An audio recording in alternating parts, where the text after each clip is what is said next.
நல்ல தகப்பனே, சர்வ வல்லமையுள்ள எங்கள் ஆண்டவரே, இந்த அருமையான நேரத்திற்காக உமக்கு ஸ்தோத்திரம். ஆண்டவரே, நீர் எங்களை எவ்வளவாய் நேசிக்கிறீரப்பா.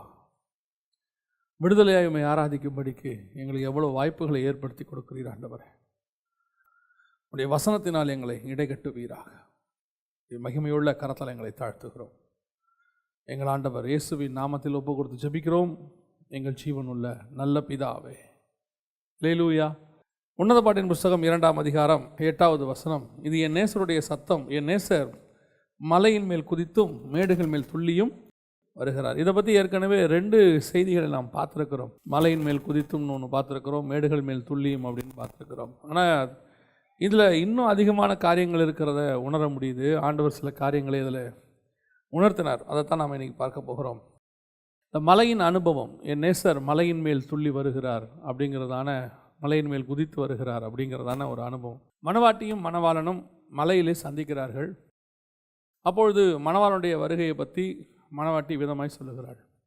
அதாவது சபை மணவாளனை மலையின் மேல் சந்திக்கிறது.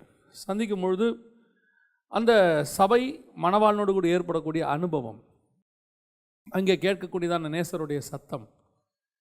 பொதுவாக நாம் சபைக்கு வருகிற வரைக்கும் பல நோக்கத்தோடு கூட வந்திருப்போம். நான் எப்போது சொல்வேன், ஒரு வசனம் இருக்குது, வனாந்திரத்திலே நயம் காட்டி உன்னை அழைத்தேன் அப்படிம்பார். நயம் காட்டி அழைக்கிறதுனா என்ன வனாந்திரத்தில் அப்படின்னா, இங்கே வரத்துக்கு முன்னாடி நம்மக்கிட்ட நிறைய சொல்லியிருப்பாங்க. ஆண்டவராக இயேசு கிறிஸ்து உங்களுக்கு சுகம் தருகிறார், ஆசீர்வதிக்கிறார், உங்களை அப்படி ஆக்குவார் இப்படி ஆக்குவார், எல்லாமே உண்மை, அதில் எதுவும் பிரச்சனை இல்லை. ஆனால் அது எல்லாத்துக்கும் ஒரு ஃபார்முலா இருக்கும். அந்த ஃபார்முலாவை சொல்லி கூப்பிட்ருக்க மாட்டாங்க.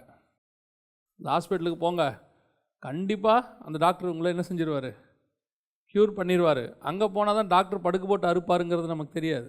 ஆனால் க்யூர் பண்ணிடுவார். ஆனால் அதுக்கு ஒரு ப்ராசஸ் இருக்கும். ப்ராசஸை வெளியே சொல்லி கூப்பிட மாட்டோம் இல்லையா?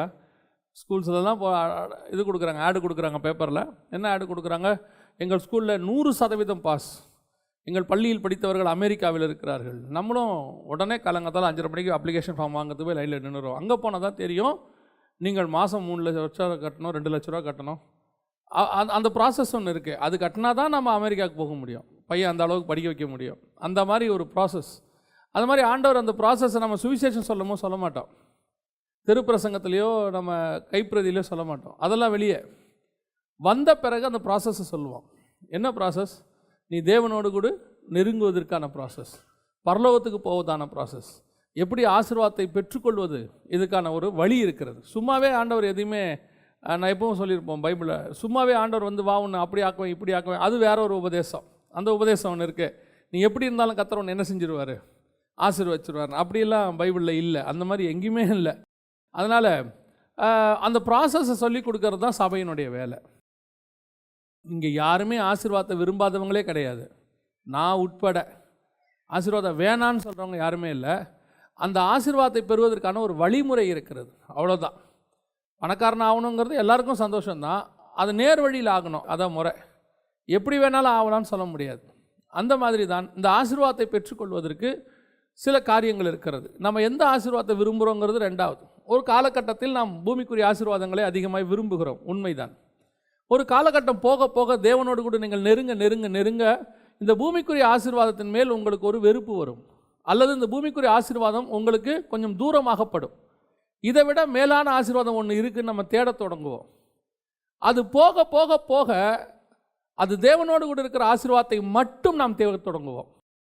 அதுதான் நம்ம கொலோசியரில் வாசிக்கிறோம் இல்லையா? அவர் வலது பார்சத்தில் இருக்கிறதே மேலானவைகளை நாடுங்கள்னா, கீழானவைகள்லாம் நாடி முடித்தோம். ஒரு காலத்தில் தேடணும், யாரும் இல்லைன்னு சொல்லலை. ஆபிரகாம் முதல்ல ஐஸ்வர்யத்தை தேடுறாரு, அப்புறம் பிள்ளை இல்லாமல் இருக்கிறேனுங்கிறாரு, அப்புறம் தேசத்தை எதனால் சுதந்திரத்து கொள்வேன்னு கேட்குறாரு. இப்படி கேட்டுக்கிட்டு இருந்த ஆபிரகாம் ஒரு காலகட்டத்தில் முடிவெடுக்கிறாரு, இதை அல்ல அவர் இதிலும் மேன்மையான பரமதேசத்தையே நாடினான்னு எபிரேயர் 11:16 சொல்லுது. ஒரு பீரியடில் நாம் அந்த முடிவுக்கு வரோம். ஒரு காலகட்டத்தில் தேடுவது இயல்பு. ஒரு 15 வயசு 16 வயசு இருக்கும்போது நான் இந்த மாதிரியெல்லாம் படிக்கணும், இப்படி ஒரு ஸ்டேட்டஸ்க்கு வரணும்னு ஒரு தாட் இருக்கும். 20-21 வரும்போது அது மாறும். நான் இப்படி ஆகினோம், இன்ஜினியர் ஆகிடணும், டாக்டர் ஆகிடணும், அமெரிக்காவில் போகணும், ஆஸ்திரேலியாவில் போகணும். அப்புறம் ஒரு 40, 35, 40, 30 வரும்போது நான் இப்படி கல்யாணம் பண்ணணும், இப்படி வீடு கட்டணும், இப்படி செட்டில் ஆகணும், அப்படி ஒன்று இருக்கும். அப்புறம் 40, 60 வரைக்கும் பையனை அப்படி சேர்க்கணும், பொண்ணுக்கு இப்படி சேர்க்கணும், இதெல்லாம் இருக்கும். 60க்கு மேலே தான் இல்லை, இதெல்லாம் இல்லை, பைபிள் தான் கரெக்டுன்னு பைபிளை படிக்க தோணும். இது 60 வரக்கூடாது, 16 வரணும். ஏன்னா 60 நீங்கள் ஆரம்பித்து பலத்தின் மிகுதினால் 80, அந்த 20 வருஷத்துக்குள்ளே தேடி முடிக்க முடியாது, சரீரமும் இடம் கொடுக்காது. 16 தேட ஆரம்பிச்சிங்கன்னா பலத்தின் மிகுதினால் 80, கிட்டத்தட்ட நீங்கள் 60 வருஷம் அதை தேடி இருப்பீர்கள். தேவனோடு கூட சஞ்சரிக்க தொடங்குவீர்கள். ஒரு நாள் வரும் நீங்கள் தேவனுடைய சாயலாய் மாறி இருப்பீர்கள். அதை தான் கர்த்தர் விரும்புகிறார். மணவாளனை கீழே மணவாட்டி மணவாளனோட பல காரியங்கள் செய்கிறார், அவரை பற்றி பேசுகிறா, எல்லாம் செய்கிறா. ஆனால் மலைக்கு போகும்போது அனுபவம் வேறு, மலையினுடைய அனுபவம் வேறு. மோசே கீழே இருக்கும்போது ஆடு மேய்ச்சிக்கிட்டு இருக்கிறார், மேலே போய் ஆடு மேய்க்க போல. அவர் கீழே இருக்கும்போது ப்ராசஸ் வேறு, மேலே இருக்கும்போது ப்ராசஸ் வேறு. அந்த மலையினுடைய அனுபவம், மேலே இருக்கும்போது நேசரோடு கூட மலையில் இருக்கும்போது எப்படி நடக்குது, என்ன காரியங்கள் நடக்குது, என்னென்ன விதமான ஸ்பிரிச்சுவல் மாற்றங்கள் வருது அப்படிங்கிறத சில காரியங்களை கர்த்தர் எனக்கு உணர்த்தினார். அதில் சில முக்கியமான சில விஷயங்களை நான் வாசிக்கலாம். வாசிங்கள். யாத்திராகமம் 34:5. கர்த்தர் ஒரு மேகத்தில் இறங்கி அங்கே அவன் அருகில் நின்று, நல்ல கவனிங்க, இந்த வசனத்தை ஆக்சுவலாக படிக்கும்போது தான் உங்களுக்கு தெரிஞ்சிருக்கலாம். மேபி எனக்கு ஃபஸ்ட்டு ஒரு புது விஷயம் கிடைச்ச மாதிரி இருந்துச்சு. என்ன அப்படின்னா, மோசேக்கு எத்தனையோ அனுபவம் இருக்குது, மோசேக்கு எவ்வளவோ தேவனோடு கூட அனுபவம் இருக்குது. மோசே முதல்ல ஓரேபுக்கு போகும்போதே அந்த முச்செடியில் எதை பார்க்குறாரு, பார்த்தபோது முச்செடி எரியாமல் இருக்குதா, நெருப்பு இருக்குது. இது அவருடைய பேசிக் அனுபவம். பார்த்துக்குங்களேன், நம்ம லைஃப்பில் இந்த அனுபவம் கிடையாது இல்லை, நம்ம வாழ்க்கையில் ஸ்பிரிச்சுவலில் இப்படி ஒரு அனுபவத்தை நம்ம பார்த்துருக்கோமானா சொல்ல முடியாது. அப்படியே நெருப்பு எரியுது, ஆனால் செடி எரியல, ஆனால் நெருப்பு மட்டும் எரிஞ்சிக்கிட்டு இருக்குது, கர்த்தருடைய சத்தம் அதுலேருந்து கேட்குது. இந்த அனுபவம் உங்களுக்கு எனக்கு இருக்குமானா நம்ம லைஃப்பில் கூட இது வரைக்கும் அப்படி இருந்திருக்காது. ஆனால் மோசையோடைய ஸ்டார்டிங் அனுபவமே அதுதான். ஆரம்பிக்கும் போதே மிகப்பெரியதான ஒரு ஸ்பிரிச்சுவல் எக்ஸ்பீரியன்ஸ். அதுக்கப்புறம் கொஞ்சம் கொஞ்சமாக மோசே கர்த்தரோடு கூட இணைஞ்சிக்கிட்டே வரார்.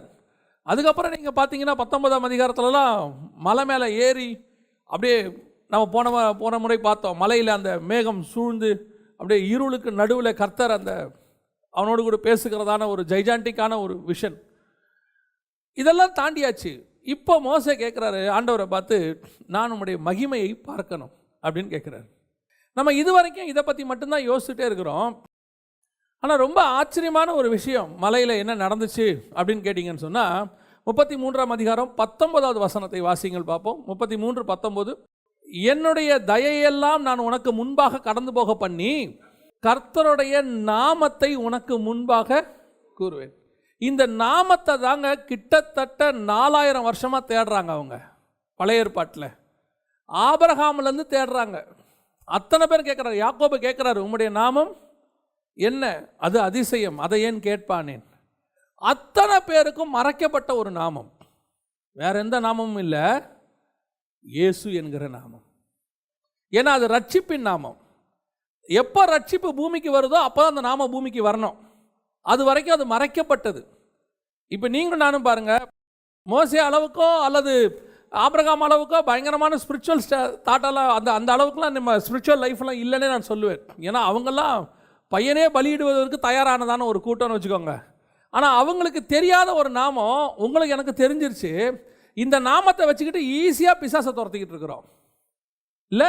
இந்த நாமத்தை நீங்கள் விசுவாசத்தோடு சொல்லும்போது பிசாசு என்ன செய்யுது, ஓடுது. பழைய ஏற்பாட்டில் பிசாசு அவங்களால என்ன செய்ய முடியலை, பிசாசு ஆளுகை செய்து அவங்க தான் உலகத்தின் அதிபதியாக அவன் தான் இருக்கிறான்.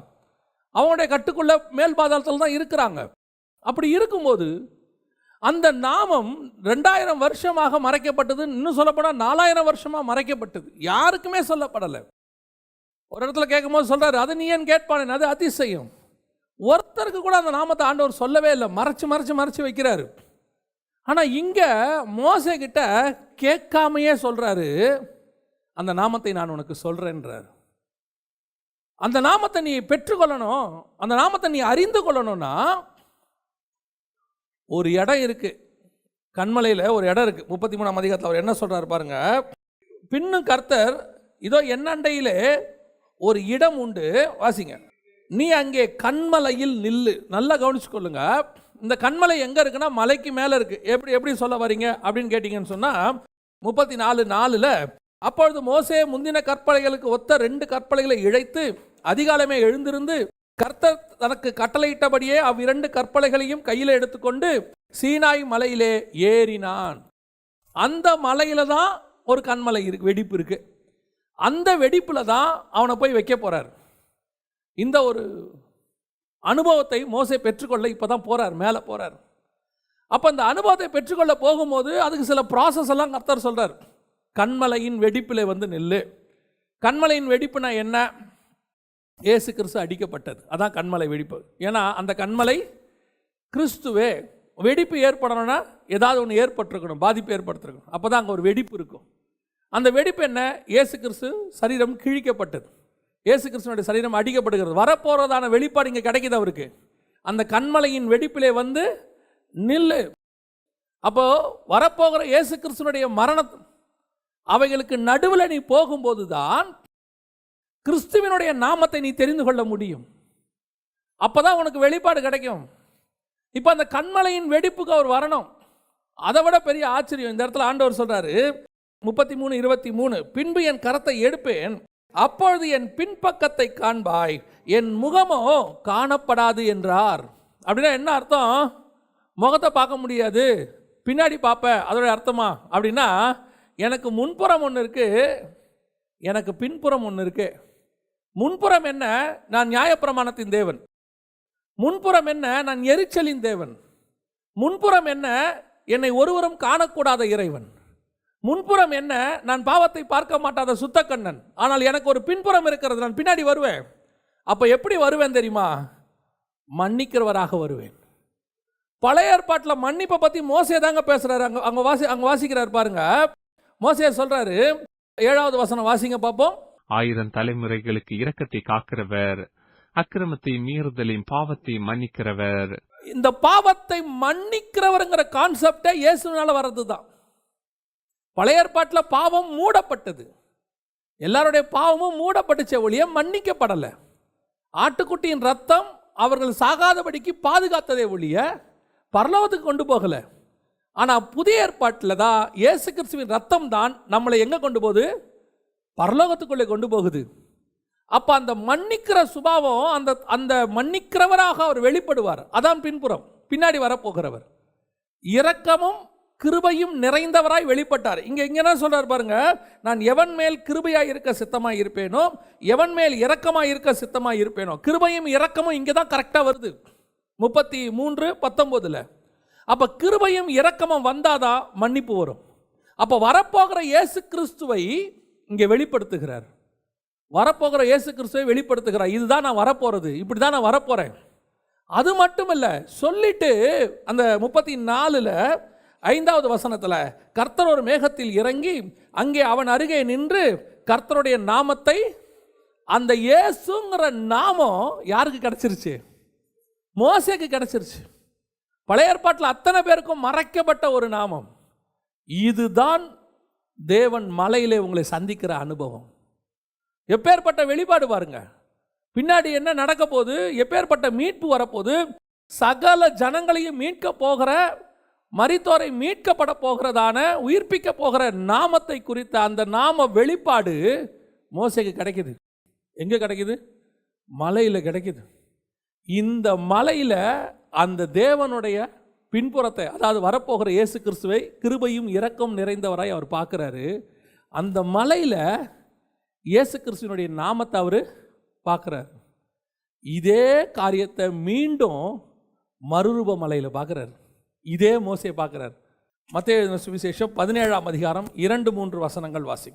அவர்களுக்கு முன்பாக மறுரூபமானார், அவர் முகம் சூரியனை போல பிரகாசித்தது, அவர் வஸ்திரம் வெண்மையாயிற்று. அப்பொழுது மோசேயும் எலியாவும் அவரோடு கூட பேசுகிறவராக அவர்களுக்கு காணப்பட்டார்கள். அப்போ நல்லா பாருங்க, மோசே மேலே பேசிட்டு இங்கே மலையில் பேசுகிறாரு, அவருடைய தரிசனத்தை பார்க்குறாரு, அவருடைய நாமத்தை பார்க்குறாரு. இதே காரியத்தை திருப்பி எங்கே பார்க்குறாரு? மர்ருவ மலையில் எருசலேமுக்குள்ள, இஸ்ரவேலுக்குள்ள பார்க்குறாரு. இந்த ரெண்டுத்துக்கும் நடுவில் தான் மோசே ஒரு காரியத்தை சொல்கிறாரு. இப்போ அவர் பார்க்குறது நம்ம பாஷையில் சொன்னால் விர்ச்சுவல், நம்ம பாஷையில் சொன்னால் தரிசனம். இங்கே பார்க்குறது அவருடைய பின்புறத்தை, அதாவது வரப்போகிற இயேசு கிறிஸ்துவனுடைய சாயல், இயேசுவினுடைய நாமம், இது எல்லாத்தையும் பார்க்குறாரு. அப்படியே பார்த்துட்டு இதோடைய ஒரிஜினல் அவர் எங்கே பார்க்கணும்? மர்ருப மலையில் இஸ்ரவேலுக்குள்ளே பார்க்கணும். இப்போ மோசே சொல்கிற வார்த்தையை நல்ல கவனிங்க. உபாகமத்தின் புஸ்தகம் 3ஆம் அதிகாரம் 25வது வசனத்தை வாசிங்க. நான் கடந்து போய் யோர்தானுக்கு அப்புறத்தில் உள்ள, நல்ல கவனிங்க, இப்போ அவன் கானானுக்குள்ளே போக முடியல, கர்த்தர் போகக்கூடாதுன்னு சொல்லிட்டாரு. காரணம் இஸ்ரவேல் ஜனங்கள், அவங்களோட நிமித்தமாக நடைபெற்றதான ஒரு காரியம். இப்போ அவன் சொல்கிறான், நான் கடந்து போய் அந்த நல்ல தேசத்தையும் நல்ல மலையையும், மலைகளை இல்லை, ஏன்னா இஸ்ரவேலை சுற்றி, அதுவும் குறிப்பாக எருசலேமை சுற்றி வசனம் சொல்லுது, எருசலேமை சுற்றி பர்வதங்கள் இருக்குமா போல. நிறைய மலை இருக்குது, ஆனால் மோசே சொல்கிறது ஒரே ஒரு மலையை, அந்த நல்ல மலையையும். அவர் மலைகள்னு பேசலை, எதை பேசுகிறாரு? மலைன்னு பேசுகிறாரு. எந்த மலை? இங்கே சீனாய் மலையில் ஒரு உருவத்தை பார்த்தேன், சீனாய் மலையில் ஒரு நாமத்தை பார்த்தேன், இதே உருவமும் நாமமும் திருப்பி எங்கே நான் பார்ப்பேன்? மர்ருப மலையில் பார்ப்பேன். அங்கே ஒரு மலை இருக்குது, எனக்கு ஒரு வெளிப்பாடு இருக்குது, என்னை அங்கே கர்த்தர் சந்திப்பார்னு. அந்த மலையை நான் இப்போ பார்க்க ஆசைப்பட்றேங்கிறான். இதுதான் மலையினுடைய அனுபவம். ஆவிக்குரிய வாழ்க்கையினுடைய அனுபவம் என்ன?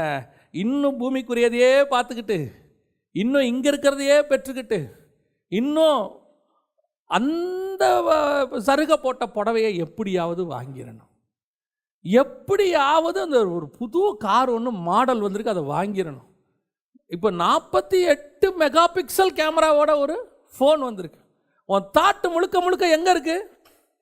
மலைக்கு கீழேயே இருக்கு. மலைக்கு கீழேயே இருக்கு. மலைக்கு கீழே மோசே பேசும்போது என்ன பேசுறாரு? ஏன் தேவனே மலைக்கு கீழே மோசைக்கிட்ட என்ன பேசுறாரு? அவர்களுக்கு அப்பத்தை கொடுப்பேன், அவர்களுக்கு காடையை கொண்டு வந்து கொடுப்பேன், அவங்களுக்கு அதை கொடுப்பேன், இதை கொடுப்பேன்னு பேசுகிறாரு. ஆனால் அதே மோசையோட மலையில் கூட்டிகிட்டு போய் கர்த்தர் பேசுகிறாரு, நான் நியாயப்பிரமாணத்தை உனக்கு கொடுப்பேன். அதுதான் மலையினுடைய அனுபவம். அப்போ கர்த்தர்கிட்ட திருப்பி திருப்பி நம்ம எதை கேட்டுக்கிட்டு இருக்கிறோம்? எதை விரும்புகிறோம்? நான் மேலே வரணும் ஆண்டவரே, நான் இன்னும் கொஞ்சம் மேலே வரணும், நான் உங்ககிட்ட இருந்து வெறும் இதை மட்டும் கேட்க. நான் உங்களுக்கு சொல்கிறேன், இந்த பூமியில் நீங்கள் நினைக்கிற எதை வேணாலும் நீங்கள் சவதரிக்க முடியும். தேவனை அறியாதவனே சவதரிக்கிறான். தேவனை அறியாத மனுஷனே நம்மளை விட நிறைய சம்பாதிக்கிறான். அப்போ தேவனை அறிஞ்ச நீங்களும் நானும் இன்னும் எவ்வளோ வேணால் சம்பாதிக்கலாம். ஏன்னா அந்த நாமத்துக்கு அப்படி ஒரு பவர் உண்டு. என் நாமத்தினாலோ எவைகளை கேட்பீர்களோ அவைகளை பெற்றுக்கொள்வீர்கள். கர்த்தர் கொடுக்க மாட்டேன்னு சொல்லவே இல்லை. நீங்கள் வேணால் ஆசைப்பட்டு பாருங்க.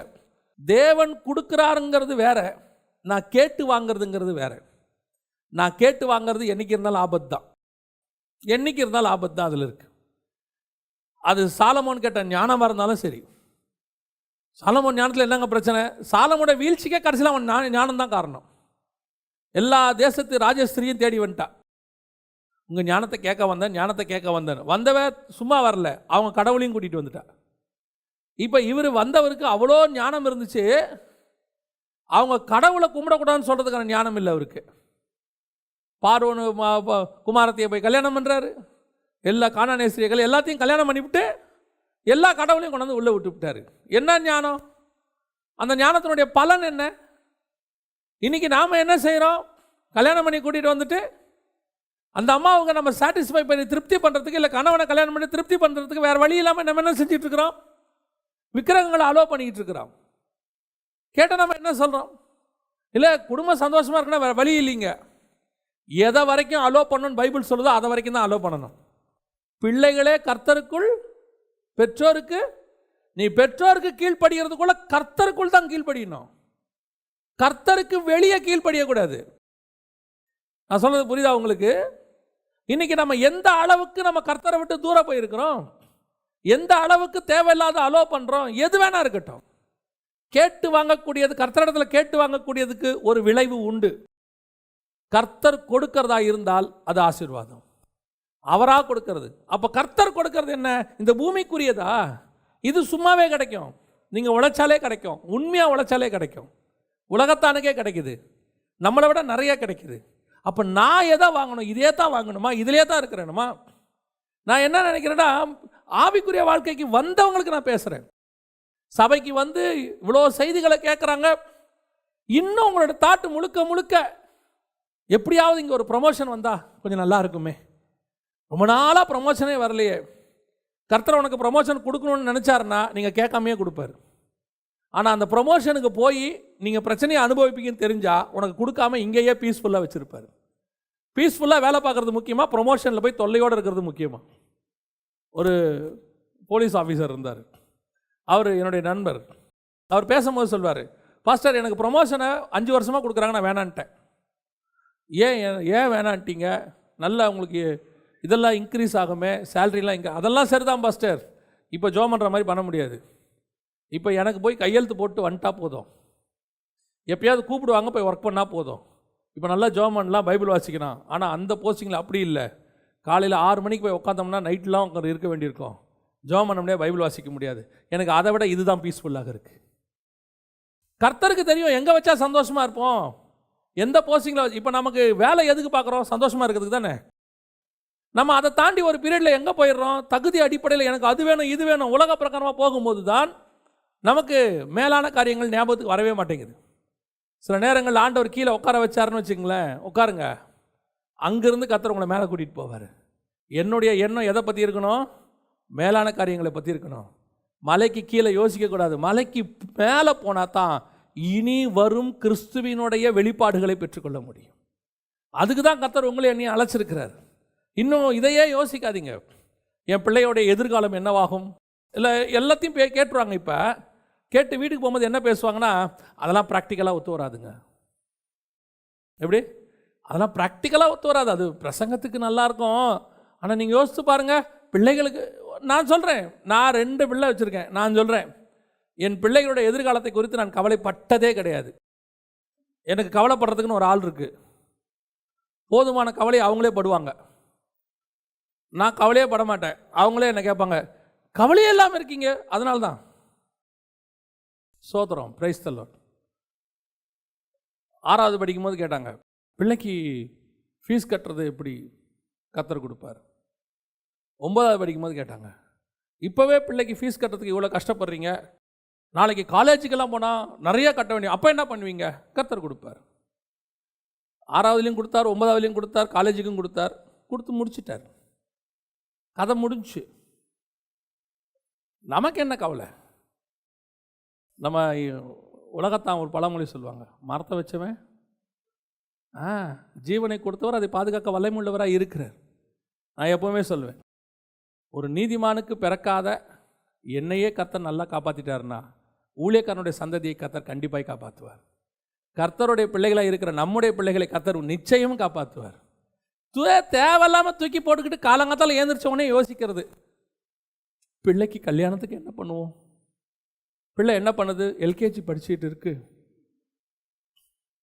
25 வருஷம் கழிச்சு நடக்க போகிறது. அதுக்குள்ளே எத்தனை கொரோனா வருமோ, ஒமிக்ரான் வருமோ இல்லை? இன்னைக்கு நமக்கு இந்த மலைக்கு கீழே இருந்ததே யோசிச்சு, அதுவும் பெண் பிள்ளை பிறந்துட்டா யோசிக்கக்கூடாது. இப்பத்துலேருந்தே கொஞ்சம் கொஞ்சமாக எடுத்து வச்சா தான் அதுக்கு ஒரு 25 வயசு ஆகும்போது, எனக்கு ஒரு அம்மாவை தெரியும், அவங்க சிறுக சேர்ப்பிப்பாங்க கொஞ்சம் கொஞ்சமாக. எதுக்குன்னு கேட்பேன். கடைசி காலத்தில் நமக்கு தேவைப்படாதா? நாளைக்கு மருந்து மாத்திரை வாங்குறதுக்கு என்ன செய்யறது அப்படிம்பாங்க. அவங்க சிறுக சேமித்தாங்க. ஒரு நாள் மொத்தம் போயிடுச்சு, ஒரே நாளில் போயிடுச்சு எல்லாம். ஆனால் இன்றைக்கும் அவங்களுக்கு மருந்து மாத்திரையை கர்த்தர் கொடுத்துக்கிட்டு தான் இருக்கிறார். நீ விசுவாசித்தால் தேவனுடைய மகிமையை காண்பாய். இதெல்லாம் இல்லைங்க, இதை மலைக்கு கீழே விட்டுருங்க. பரலோகம் உங்களை உருவாக்குறதுக்கு முன்னாடியே இதெல்லாம் ரெடி பண்ணி வச்சிருக்கு. நீங்கள் பயந்தீங்கன்னா, எனக்கு ஐயோ எனக்கு கிடைக்காதுன்னா கிடைக்காது, ஏன்னா பயந்தது நேரிட்டது. நான் என்னுடைய எண்ணங்கள் மேலே போகிட்டே இருக்கணும். ஆண்டவரே, நான் இன்னும் உடைய காரியத்தை அறிந்து கொள்ளணும், இன்னும் உடைய நாமத்தை நான் தெரிந்து கொள்ளணும், இன்னும் நீ வரப்போகிற காரியங்களை புரிஞ்சு பாருங்க. மோசேக்கு பாருங்கள், கீழே பிரச்சனை ஓடிக்கிட்டு இருக்கு, கீழே இஸ்ரவேல் ஜனங்க பிரச்சனை பண்ணிக்கிட்டு இருக்கிறாங்க. கர்த்தர் அவங்க கூட வரமாட்டேங்கிறாரு. 32ஆம் அதிகாரத்தில் அவங்க விக்கிரக வழிபாடு செஞ்சுட்டாங்க, கர்த்தர் கூட வரமாட்டேங்கிறாரு. பிரச்சனை பெருசாக ஓடிக்கிட்டு இருக்கு. சரி நீ மேலே வா மோசேன்னு இவர் மோசையை கூப்பிட்றாரு. இவன் மேலே போயிட்டு என்ன கேட்டுக்கிட்டு இருக்கான் தெரியுமா? மேலே போயிட்டு, நான் உங்கள் நாமத்தை அறியணும், நான் உங்களை பார்க்கணும். உன்னை வேறு பிரச்சனை தானே பேச வர சொன்னேன். அந்த பிரச்சனையில் நீங்கள் பார்த்துப்பீங்க, நீங்கள் தானே கூட்டின்னு வந்தீங்க, எகிப்துலேருந்து நீங்கள் தானே கூப்பிட்டு வந்தீங்க, அதெல்லாம் நீங்கள் பார்த்துப்பீங்க. நீங்கள் நம்ம பேச்சை பேசுங்க. சில ஆட்கள் நம்மளை ரெக்கமெண்டேஷனுக்கு கூப்பிட்டு போவாங்க, நீங்கள் வாங்க நான் உங்களுக்கு வாங்கி தரேன். நான் இருக்கும்போது உங்களுக்கு என்ன கவலை? நம்ம வண்டியில் ஏறி நம்ம பெட்ரோல் போட்டு நம்ம போகிற வழியில் டிஃபன் வாங்கி கொடுத்து கூப்பிட்டு போனோம்னா அவன் போய் அவன் சொந்த கதை சோகதையை பேசிட்டு சரி வரங்கன்ட்டு வந்துடுவான். கூட போன நமக்கு, சார் நம்ம பிரச்சனையை நீங்கள் பேசவே இல்லையா, அதெல்லாம் அவர் பார்த்துப்பார். அப்புறம் எதுக்கு நம்ம கூப்பிட்டு போனோம் யோசிப்போம் சில நேரத்தில். அந்த மாதிரி தான் மோசே மேலே போய் ஜனங்களுக்கு பரிந்து பேசி ஏதாவது செய்வார்னு பார்த்தா அவர் போய் என்ன பண்ணிட்டு இருக்கிறாரு, நான் உண்மை பார்க்கணும், உங்கள் மகிமையை பார்க்கணும். இதுவே கூட ஒருத்தன் வந்து தான் அவனுக்கு எப்படி இருந்திருக்கும் யோசித்து பாருங்கள். ஏன்னா கீழே அவ்வளோ பிரச்சனை ஓடிக்கிட்டு இருக்கு. மோசேக்கு தெரியும், பலத்த கையினால் விடுதலையாக்கி கொண்டு வந்தவர் கொல்றதுக்காக கொண்டு வந்தார், அவர் எப்படியும் கொண்டு போய் சேர்த்துருவார். அங்கே இதுக்கு நடுவில் நம்ம வேலையை முடிச்சுடுவோம். இதான் சான்ஸு கூட பார்க்குறதுக்கு. ஒவ்வொரு தடவையும் தேவ சமூகத்தில் போய் அப்படித்தான் உட்காரணும். ஆண்டவரே நான் உம்முடைய முகத்தை பார்க்கணும், ஆண்டவரே நான் உம்முடைய சத்தத்தை கேட்கணும், ஆண்டவரே நீர் எனக்கு வைத்திருக்கிற திட்டங்களை நான் தெரிந்து கொள்ள வேண்டும், ஆண்டவரே இன்னும் என்ன காரியங்கள் வெளிப்படாமல் இருக்குது வேதத்தில் இருக்குது அதை எனக்கு சொல்லிக் கொடுங்க ஆண்டவரே. இந்த தாட்டிலேயே நீங்கள் இருக்கும் பொழுது இந்த மலைக்கு கீழே இருக்கிற காரியங்கள் தானாய் நடக்கும். அதுக்கெல்லாம் நீங்கள் விண்ணப்பம் வைக்க வேண்டிய அவசியமே இல்லை. சிலர்லாம் சொல்கிறாங்க, கேளுங்கள் தரப்படும் என்று கர்த்தர் சொல்லியிருக்கிறாரே, உங்கள் சந்தோஷம் நிறைவாக இருக்கும்படி உங்கள் பிதா சொல்லியிருக்கிறார். எதை சொன்னார்? கேளுங்கள் அப்பொழுது உங்கள் சந்தோஷம் நிறைவாக இருக்கும்படிக்கு பரிசுத்த ஆவியை உங்கள் பிதாவாகிய தேவன் தருவார்னு இருக்கு. அவர் கேட்க சொன்னது பரிசுத்த ஆவியை. நம்ம பரிசுத்த ஆவியை தவிர மிச்சம் எல்லாத்தையும் அந்த லிஸ்ட்டில் கொண்டாண்டோம். நல்லா தெரிஞ்சுக்கொள்ளுங்க, மலையினுடைய அனுபவம் வரும்போது, இன்னும் தேவனோடு நெருங்கி சேரும்போது கர்த்தர் மறைபொருள்களை உங்களுக்கு வெளிப்படுத்துவார். ஒவ்வொரு விசுவாசி, நான் சொல்கிறேன், விசுவாசி சாவர வரைக்கும் விசுவாசியாக இருக்கிறதுக்கு சர்ச்சுக்கு வரல. நான் பல தடவை சொல்லியிருக்கேன், நீங்கள் யாருமே இங்கே சாவர வரைக்கும் விசுவாசியாக இருக்கலாம் வரல. நீங்கள் யாருமே இங்கே அடிமை சாசனம் எழுதி கொடுத்து வரல. விசுவாசியாய் உள்ளே வந்தீர்கள், சீஷராய் மாற வேண்டும். சீஷராய் மாறி தேவனோடு கூட நெருங்க வேண்டும். தேவனோடு கூட நெருங்கி ஒவ்வொருத்தரும் வெளிப்பாடுகளை பெற்றுக்கொள்ளவர்களாய் மாறணும். ஒவ்வொருத்தருக்கும் ஒரு ஆவிக்குரிய அனுபவம் வரணும், மலையின் அனுபவம் வரணும். இங்கே வந்தால் ஒன்று தெரியணும், என்னை மலைக்கு மேலே ஆண்டவர் கூப்பிடுவார், நான் தேவனோடு கூட நடக்க தொடங்குவேன், கர்த்தர் எனக்கு மறைபொருளை வெளிப்படுத்துவார். அல்லேலூயா. இப்போ யோசித்து பாருங்கள், மறுரூப மலையில் அவன் பார்க்க போகிறத இங்கே பெற்றுக்கொள்கிறான். இங்கே பெற்றுக்கொண்டதை மறுரூப மலையில் பார்க்கணுன்னு ஆசைப்பட்டு அவன் சொல்கிறா, நான் அந்த மலையை இப்போவே பார்க்கணுன்னு ஆசைப்பட்றேன். இதுதான் ஆவிக்குரிய அனுபவம், மலையின் மேல் உள்ளதான அனுபவம். ரெண்டாவது வாசிங்க, யாத்தாகம புஸ்தகம் 19ஆம் அதிகாரம் 20வது வசனத்தை வாசிங்க. கர்த்தர் சீனாய் மலையில் உள்ள கொடுமுடியில் இறங்கின போது கர்த்தர் மோசேயை கொடுமுடிக்கு, இவர் மலையில் இறங்குறாரு, மோசே மலைக்கு ஏறி போகிறார்.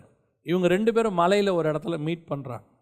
நல்லா தெரிஞ்சுக்கொள்ளுங்க, இவர் ஒரு இடத்துல இறங்குறாரு, இவர் ஒரு இடத்துக்கு ஏறுறாரு. இவங்க ரெண்டு பேரும் ஒரு இடத்துல மீட் பண்ணுறாங்க. மீட் பண்ணி மோசே கிட்ட கர்த்தர் சில காரியங்களை சொல்கிறார். சில காரியங்களை அது என்ன சொல்கிறார் அடுத்து பார்ப்போம். முதல்ல மலைக்கு ஏறுற இடத்துக்கு நீங்கள் வரணும். அவர் சொல்கிற இடத்துக்கு மலைக்கு நீங்கள் வரணும். இப்போ நம்ம எல்லாருக்கும் தெரியும், ஆபிரகாம் ஈசாக்கை மலையின் மேல் கொண்டு போய் பலி செலுத்தும்படி போனார். இது எல்லாருக்கும் தெரியும் இல்லையா? ஆனால் அவர் எங்கே செலுத்த போனார் பாருங்க. ஆதியாகமத்தின் புஸ்தகம் 22ஆம் அதிகாரம் 9வது வசனம் வாசிங்க. தேவன் அவனுக்கு சொல்லியிருந்த இடத்துக்கு வந்தார்கள். அப்போ நல்லா கவனிச்சுக்கொள்ளுங்க, அவன் மலைக்கு வந்துட்டான். மலைக்கு வந்துட்டு ஆபிரகாம் அதிகாலையில் எழுந்து தன் கழுதையின் மேல் சேனங்கட்டி தன் வேலைக்காரரில் 2 பேரையும் தன் குமாரன் ஈசாக்கையும் கூட்டிக் கொண்டு தகன பலிக்கு கட்டைகளையும் பிளந்து கொண்டு தேவன் தனக்கு குறித்த இடத்திற்கு புறப்பட்டு போனான். தேவன் தனக்கு குறித்த இடத்திற்கு புறப்பட்டு போனான். 4வது வசனம். 3ஆம் நாளில் ஆபிரகாம் தன் கண்களை ஏறெடுத்து பார்த்து தூரத்திலே அந்த இடத்தை கண்டான். இப்போ நம்ம அடுத்து என்ன வாசிச்சோம்? அதுக்கு அடுத்து 9ஆம் வசனத்தில் தேவன் அவனுக்கு சொல்லி இந்த இடத்திற்கு, அதுதாங்க ரொம்ப முக்கியம். ஆவிக்குரிய விஷயத்தில் மலைக்கு மேலே வர்றது ஒரு அனுபவம் இருக்கு, ஒரு ஸ்பிரிச்சுவாலிட்டி. இப்போ நீங்களே மலைக்கு மேலே தான் ஏற தொடங்கி இருக்கிறீங்க. இப்போ இஸ்ரவேல் ஜனங்கள் 3 கேட்டகரி இருக்காங்க. நல்லா கவனிங்க, நம்ம ஒரு வேத பாடம் மாதிரி தான் நம்ம படிக்கிறோம் எப்போவுமே. இஸ்ரவேல் ஜனங்கள் புறப்பட்டு வராங்க. யாத்திரா 32 இது இருக்குது. புறப்பட்டு வராங்க. புறப்பட்டு வரும்போது நீங்கள் பார்த்தீங்கன்னு சொன்னால் மோசே மலைக்கு மேலே போயிடுறாரு. 32 மோசே மலைக்கு மேலே போயிடுறாரு. 1வது வசனம் சொல்லுது, மோசே மலையிலிருந்து இறங்கி வர தாமதிக்கிறதை ஜனங்கள் கண்டு. அப்போ பார்த்தீங்கன்னா மோசே இப்போ எங்கே இருக்கிறாரு? மலைக்கு மேலே இருக்கிறாரு. இன்னொன்று, கீழே இருக்கிற ஜனங்க என்ன பண்ணாங்க? புசிக்கவும் குடிக்கவும் விளையாடவும் தொடங்கினார்கள். அந்த வசனம் இருக்கு பாருங்க, 32:6. நல்லா கவனிங்க. அவர்கள் புசிக்கவும் குடிக்கவும் உட்கார்ந்து விளையாட தொடங்கினார்கள். இந்த 2 கேட்டகரி இருக்கு. ஒன்று மலைக்கு மேலே இருக்கு, இன்னொன்று மலைக்கு கீழே ஒன்று விளையாடிக்கிட்டு இருக்கு. இது 2 இல்லாமல் இன்னொன்று இருக்கு பாருங்களேன். 17வது வசனம், ஜனங்கள் ஆரவாரம் பண்ணுகிறதை யோசுவா கேட்டு மோசேயை நோக்கி, பாளையத்தில் யுத்தத்தின் இரைச்சல் உண்டாயிருக்கிறது என்றான். இவன் எங்க இருந்தான்? இவன் அவங்களோடையும் இல்லை, மோசையோடையும் இல்லை, மலைக்கு கீழே உட்காந்துருக்கான். நான் சொல்கிறது உங்களுக்கு புரியுதா? இப்போ ஒரு 3 கேட்டகரி இருக்குது மக்கள். ஒன்று, மோசே மாதிரி மலைக்கு மேலே உட்காந்து தேவனோடு கூட பேசி கட்டளைகளை வாங்கிட்டு பிரமாணங்களை வாங்கிட்டு கற்பலைகளை எழுதிட்டு இருக்கிற குரூப் ஒன்று இருக்கு. நம்ம அந்த இடத்துக்கு தான் வரணும். அதுதான் கர்த்தர் குறித்த இடம். அந்த இடத்துக்கு தான் நம்ம வரணும். அதுக்கு முன்னாடி இப்போவே நம்ம எங்கே இருக்கிறோம்? நம்ம யாருமே குடிக்கவும் புசிக்கவும் விளையாடுகிற கூட்டத்தில் இல்லை. ஒரு கூட்டம் இருக்குது, அவர்கள் விளையாடவும் எழுந்தார்கள். சபைக்குள்ளே இப்போ என்ன இருக்குது? ஒரு கூட்டம் இருக்குது, புசித்து குடித்து விளையாடி ஆட்டமாடி டான்ஸ் ஆடி விசில் அடித்து, அது ஒரு கூட்டம் இருக்குது. அது இருக்கட்டும், அப்படியே இருக்கட்டும். அதுவும் இஸ்ரவேல் ஜனங்க தான், அதுவும் கர்த்தரால் மீட்கப்பட்ட ஜனம்தான். ஆனால் அது தங்களை கெடுத்துக்கொண்ட ஜனம். அது ஒரு பக்கம் இருக்குது. அது உட்காந்துக்கிட்டு பாளையத்துக்குள்ளே என்ன செய்யும்? எல்லா அருவறுப்புகளையும் செஞ்சுக்கிட்டு ஜாலியாக ஆடிக்கிட்டு போடிக்கிட்டு எல்லாம் செஞ்சுக்கிட்டு இருக்கோம். ஒரு கூட்டம் தேவனோடு கூட மேலே மலைக்கு மேலே உட்காந்துருக்கும். இது 2த்துக்கு நடுவில் இன்னொரு கூட்டம் இருக்குது. அது யார் தெரியுமா? இவனோட சேராது, மலைக்கு மேலேயும் போக முடியாது. இது கீழே உட்காந்துட்டு ஜெபம் பண்ணிக்கிட்டே இருக்கும். ஆண்டவரே, இப்போது கீழே வந்த மோசே மேலே என்னமோ சவுண்டு கேட்குதுப்பா அங்கே அப்படின்னு இவன் சொல்கிறான், ஜனங்களுடைய ஆரவார சத்தம், யுத்த சத்தம். அவன் சொல்கிறான், இல்லை, ஜனங்கள் தங்களுக்கு எடுத்துக்கொண்டார்கள். இவனுக்கு யோசுவாவுக்கு தெரில, அங்கே என்ன நடக்குதுலாம் தெரில. இவன் அவங்களோட சேர மாட்டான், தனியாக இருப்பான். ஆனால் மலைக்கு கீழே உட்காந்துருப்பான். இதே மாதிரி தான் யோசுவா ஒரு இடத்துல இருப்பான். ஜனங்கள்லாம் பாளையத்தில் இருப்பாங்க. மோசே ஆசாரிப்பு கூடாரத்துக்குள்ளே இருப்பார். யோசுவா எங்கே இருப்பான்? ஆசாரிப்பு கூடார வாசலில் உட்காந்துருப்பான். ஒரு கூட்டத்துக்கு நடுவில் ஒரு கூட்டம் இருக்கு. இது மேலே போகிறதுக்கு காத்திருக்கிற கூட்டம். இப்போ சபைக்கு வர நீங்கள் அத்தனை பேருமே இந்த கீழே இருந்து மேலே போகிற கூட்டமாக மாறணுங்கிறது தான் கர்த்தருடைய திட்டம். நம்ம ஒரு காலத்தில் பாளையத்துக்கு வெளியே விளையாடிக்கிட்டு இருந்தோம். புசிக்கவும் குடிக்கவும் விளையாடவும் கொண்டிருந்த கூட்டமாக தான் இருந்தோம். மீட்கப்பட்ட கூட்டம் தான். ஆனால் அதே ஆவிக்குரிய வாழ்க்கையில் நம்ம அப்படி தான் இருந்தோம். ஏதோ சபைக்கு வந்தோம், ஜாலியாக இருந்தோம். மேலை நாடுகளுக்கெல்லாம் சபைக்கு போனீங்கன்னா, வெஸ்டர்ன் கண்ட்ரிஸுக்கு போனீங்கன்னா, பல நாடுகளில் நான் ஒரு சில நாடுகளுக்கு போகும்போது பார்த்துருக்குறேன். அதாவது அவங்க சர்ச்சுக்கு வர்றதுக்கு இம்பார்ட்டன்ஸ் கொடுப்பாங்க, சர்ச்சை விட்டு போகும்போதுக்கு இம்பார்ட்டன்ஸ் கொடுப்பாங்க. அந்த நடுவில் இருக்கிற சர்ச்சு விஷயம் இருக்குல்ல, அதுக்கு இம்பார்ட்டன்ஸ் இருக்காது. உதாரணமாக, சர்ச்சுக்கு வர்றதுக்கு பார்த்தீங்கன்னா காலையிலே கிளம்புவாங்க. என்ன ட்ரெஸ்ஸு போட போகிறோங்கிறத நைட்டே எடுத்து வச்சுருவாங்க. பக்காவா கணவன் மனைவி எல்லாரும் ஒரே, பிள்ளைகள் எல்லாரும் ஒரே ட்ரெஸ் கோடில் வருவாங்க, ஒரே கலர். அதெல்லாம் நீட்டாக பக்காவா, என்ன காரில் போக போகிறோம், என்ன செய்ய போகிறோம், எல்லாம் ரெடியாகி வருவாங்க. சர்ச்சு முடித்த உடனே நம்ம எங்கே சாப்பிட போகிறோம் எல்லாரும் கூடி பேசுவாங்க. ஏன்னா மொத்தமே 40 பேருக்கு மேலே இருக்க மாட்டாங்க, மொத்தமே 20 பேர் தான் இருப்பாங்க. இல்லைன்னா போன வாரமே டிசைட் பண்ணுவாங்க, நான் அடுத்த வாரம் சர்ச்சில் நம்ம வந்துட்டு பார்ட்டி வைக்கிறோம், என்ன டிஷ் செய்ய போகிறோம், எந்த இடத்துல ஆர்டர் கொடுக்க போகிறோம். பயங்கரமாக மீட்டிங் முடிஞ்ச பிறகு உள்ளதுக்கு இம்பார்ட்டன்ஸ். ஆனால் நடுவில் சர்ச்சின்னு ஒன்று நடக்குதுல, ஒரு 1 hour 1.5 மணி நேரம், அதுக்கு ஒரு இம்பார்ட்டன்ஸுமே இருக்காது. அவர் என்ன பாடுறாருங்கிற கவலை இவனுக்கு இல்லை, இவன் கேட்குறானா இல்லையான்ற கவலை அவனுக்கு இல்லை. சானா இவங்க எல்லாம் யாரு? இவங்கள போய் உட்காந்து கேட்டு பாருங்க. நாங்களாம் ஆக்சுவலாக கரிஸ்மெட்டிக் சர்ச்சஸ் மாதிரிலாம் கிடையாதுங்க, நாங்கள் பாரம்பரிய சபை மாதிரிலாம் கிடையாது, நாங்கள்லாம் கர்த்தரால் மீட்கப்பட்ட ஆவிக்குரியவர்கள். ஆனால் உள்ளே எப்படி இருக்குன்னு அங்கே போய் தான் பாருங்க. இப்போ இஸ்ரவேல் ஜனங்க எப்படி மீட்கப்பட்டவங்க தான், ஆனால் எகிப்தியர் கிடையாது. இவங்களாம் யாரு? அற்புத அடையாளங்களை கண்டவங்க தான். ஆனால் இவங்க எப்படிப்பட்டவங்களா இருப்பாங்க? புசிக்கவும் குடிக்கவும் விளையாடவும் என்னென்ன வேணால் செய்யலாம் சபைக்குள்ள. ஏன்னா நாங்கள் தேவ ஜனம் பாரு, இன்னைக்கு அப்படி தான் சொல்லி திரியிறான் ஒரு குரூப்பு. சபைக்குள்ள என்ன வேணாலும் செய்யலாம், என்ன வேணாலும் பண்ணலாம். இந்த குரூப்பை பற்றி நமக்கு கவலையே கிடையாது. இப்போ நம்ம 2 கூட்டமாக தான் இருக்கணும். மலைக்கு கீழே ஒன்று, மலைக்கு மேலே ஒன்று. இன்றைக்கி நம்ம மலைக்கு கீழே இருக்கிறோம். நம்முடைய பிரயாசம் என்னவாக இருக்கணும் தெரியுமா? நான் எப்படியாவது அந்த மோசே இருக்கிற இடத்துக்கு நான் வரணும் ஆண்டவரே. கீழே உட்காந்து யோசுவா என்ன ஜெபம் பண்ணிட்டு இருந்திருப்பாரு? அவனுடைய எண்ணம் என்ன தெரியுமா? மேலே மோசே தேவனோடு கூட பேசி கொண்டிருக்கிறான். கீழே வரும்போது ஆண்டவர் அவனோடு கூட பேசுவார், ஏதாவது கொண்டு வருவான், அதை கேட்கலாம். ஃபஸ்ட்டு நான் தான் கேட்கணும். இந்த மாதிரி அனுபவம். அதனால தான் ஒரு நாள் கர்த்தர் பார்த்தாரு, மோசையை எடுக்க போகிறேன். ஆண்டவரே 6 லட்சம் புருஷர் இருக்கிறாங்க, உன்ன மாதிரியே ஒருத்தன் கீழே உட்காந்துருக்கான் மோசே, அவனை கூப்பிடு. யார்? ஆரோனின் பையனா? அவனை விடு.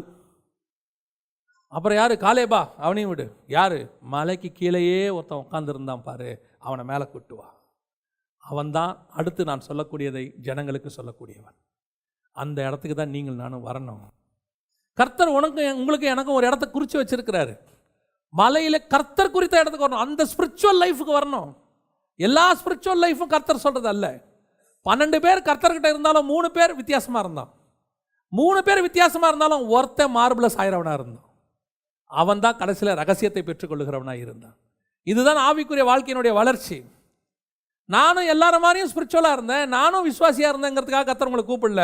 உன்னுடைய ஸ்பிரிச்சுவல் ஸ்டாண்டர்ட் எந்த அளவுக்கு வளருதுன்னு கர்த்தர் பார்க்குறாரு.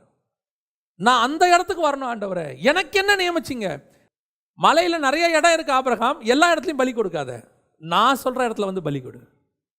மலையில் நிறைய இடம் இருக்குது மோசே, நான் சொல்கிற ஒரு இடம் இருக்குது, கண்மலை வெடிப்பு, அங்கே வா, சீனாய் மலைக்குள்ளே, அங்கே வச்சு தான் நான் உனக்கு எனக்கு வெளிப்பாடுகளை கொடுக்க முடியும். மலையில் நிறைய இடம் இருக்குது மோசே, நான் சொல்கிற இடத்துக்கு வா, அந்த இடத்துக்கு நீ ஏறி வந்தினாதான் நான் கற்பலைகளை எழுதி உன் கையில் கொடுக்க முடியும். அந்த ஆவிக்குரிய ஸ்டாண்டர்ட் எது ஆண்டவர்கிட்ட கேட்கணும். ஆண்டவரே நான் அந்த இடத்துக்கு வரணும் ஆண்டவரே, எனக்கு என்ன குறித்து வச்சுருக்கிறீங்க? அது ஊழியத்தின் பாதையில் கூட இருக்கும். எனக்கு மினிஸ்ட்ரியில் என்ன வச்சுருக்கீங்க? நிறைய பேருக்கு ஆசை இருக்குது, நிறைய பேருக்கு ஆசை இருக்குது. சிலர் சொல்லுவாங்க அவரை மாதிரி வரணும், இவரை மாதிரி வரணும், அவரை மாதிரி வர்ஷிப் லீடராக வரணும்னு. நான் சொல்லுவேன், நீ யாரை மாதிரியும் வராத, கர்த்தர் உனக்கு ஒன்று வச்சிருப்பார், அந்த மாதிரி வா. அந்த ஆள் தான் ஆண்டவருக்கு இருக்கிறாரு, அந்த வர்ஷிப் லீடர் தான் இருக்கிறாரு. நான் ஏன் அவரை மாதிரி வரணும்? நான் அவரை மாதிரி வர வேண்டாம். பைபிளில் ஒரு மோசே தான், ஒரு யோசுவா தான், ஒரு ஆபிரகாம் தான், ஒரு யோசேப்பு தான், ஒரு எலியா தான். இன்னொரு எலியா ஆவியோட வந்தாலும் அவன் யோவான் ஸ்நானகன் தான் இருப்பானே ஒழிய இன்னொரு எலியாவாக இருக்க மாட்டான். எலியா கிட்டேருந்து 2 மடங்கு பெற்றுக்கொண்டாலும் அவன் எலியாவாக இருக்க மாட்டான், எலிசாவாக தான் இருப்பான்.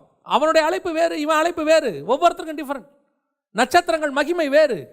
அதே மாதிரி தான் நம்ம ஒவ்வொருத்தருக்கும் ஆவிக்குரிய ஸ்டாண்டர்ட் வேறு. அந்த ஆவிக்குரிய ஸ்டாண்டர்டோட உச்சத்தை நீங்கள் நான் தொடணும். ஆண்டவர்கிட்ட கேட்கணும், எனக்கு குறிப்பிட்ட இடம் எது ஆண்டவரே? நான் அந்த இடத்துக்கு வரணும் ஆண்டவரே, நான் அதை பெற்றுக்கொள்ளணும் ஆண்டவரே. இன்றைக்கி நாம் வந்துட்டு நீங்கள் பாருங்கள், இந்த சாதனை செய்தவங்களை பாருங்களேன், அவனுடைய பேட்டியை படித்து பாருங்கள், பயோகிராஃபியை படித்து பாருங்களேன். அலெக்சாண்டர்லேருந்து எடுத்துக்கொள்ளுங்களேன். அலெக்சாண்டருக்கு ஆரம்பிக்கும் போது கோரேஸ், சைரஸ் த கிரேட்னு ஒரு ராஜா இருந்தார். அவரை மாதிரி நான் வரணும்னு அவன் ஆசைப்பட்டான்.